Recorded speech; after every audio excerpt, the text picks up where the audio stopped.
Hi guys. Alright, so you guys know I usually do my videos about my food and cooking my food and stuff like that. Well, today's video is a little bit differently. I was just at Quick Start on San Martin. I was going to put a little bit of gas in my truck and I was going to get myself a soda since I'm headed out to a nursing home in Denver, Iowa to go see one of my old residents. So I'm waiting in line and this gentleman in front of me looks back and goes, "Girl, what's black and white and red all over?" And I stood there for a second, not letting him know that I knew the answer right away. I stood there hemming and hawing. I looked at him and I said, a newspaper?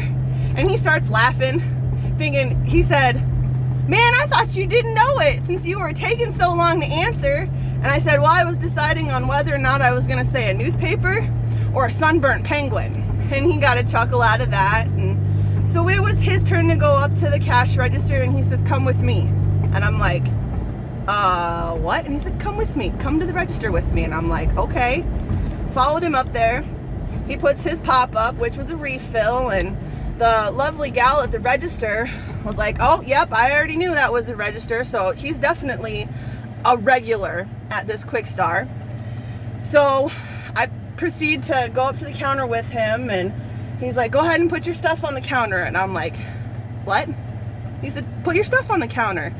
And while we were in line, he asked me if I was getting gas today, and I said, yeah. So he goes, the lady at the register says, "Is that it?" And he goes, "What pump are you on, sis?" And I'm like, 15. And he's like, okay. And I was like, well, I was only gonna put in like $11 because that's all I had for cash was $11. And he's like, okay, well, let's do about 25.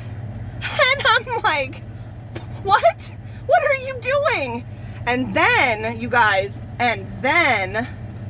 he asks the cashier for 2 of these, 2 Mega Millions, and tells me to choose one.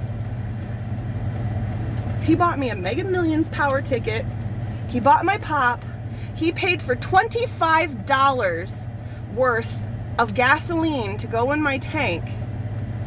All because I answered a joke he said to me in line. Like, if that's not pay it forward, you guys, I have no idea what is. I told him, I said, like, I was shaking in line looking at the gal at the register, and she kept saying he does this quite frequently. Like, this is what he does. He is a real, genuine person. And I asked him if I could give him a hug, and he said, "Personal displays of affection are not necessary. If you win, get a hold of me." And I said, well, at least I know where to get a hold of you at. Sounds like you're always here at this Quick Start. And we laughed and walked outside together, and I said, you have no idea. You have just made my day. Like, I'm usually on your end of things. I'm usually the one taking care of people like that, being able to take care of strangers and stuff like that. I've never actually had something like that happen to me. And you guys, it is life-changing. Like, sure, I may do a lot of things for a lot of people, but after having something like that happen to me in this day and age right now, makes me want to be an even better person than I already am. So to that gentleman who did that to me, you, sir, are a minty rock star, and I will be forever in your debt, and anytime I pay it forward, it'll be because of you, sir. You guys have a great 4th of July weekend. Like I said, I'm headed up to Denver, Iowa to go see an old resident of mine. So I will talk to you guys later. Bye.